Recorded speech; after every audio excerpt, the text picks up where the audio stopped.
गरिमा recording studio Mumbai.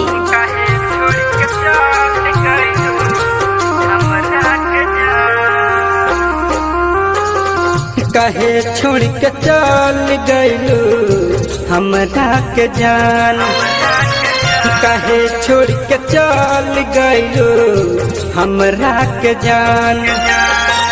लोरावा बहावे अखियाँ, लोरावा बहावे अखियाँ लेके तोहर नाम। कहे छोड़ के चल गइलू हमरा के जान, कहे छोड़ के चल गइलू हमरा के जान।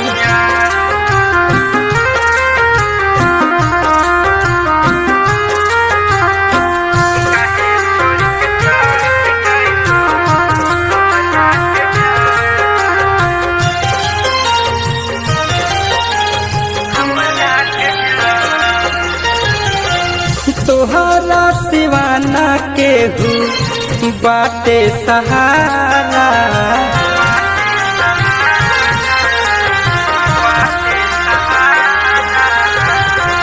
तोहरा सिवाना केहू बाटे सहारा। मन के मनाई कैसे माने ना बेचारा।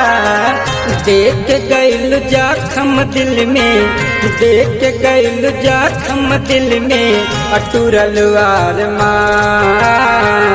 कहे छोड़ के चल गइलू हमरा के जान, कहे छोड़ के चल गइलू हमरा के जान।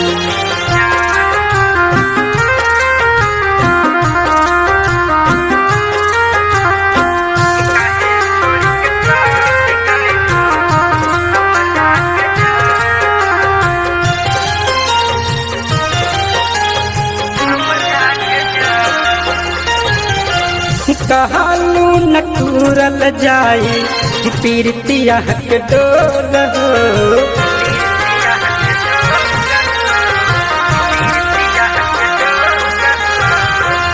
कहलू न टूरल जाई पीरतिया के डोर हो। जखने रे आज के तनिको कैलू न गौर हो।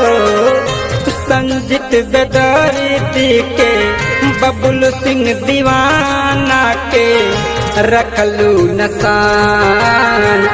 कहे छोड़ के चल गइलू हमरा के जान, कहे छोड़ के चल गइलू हमरा के जान।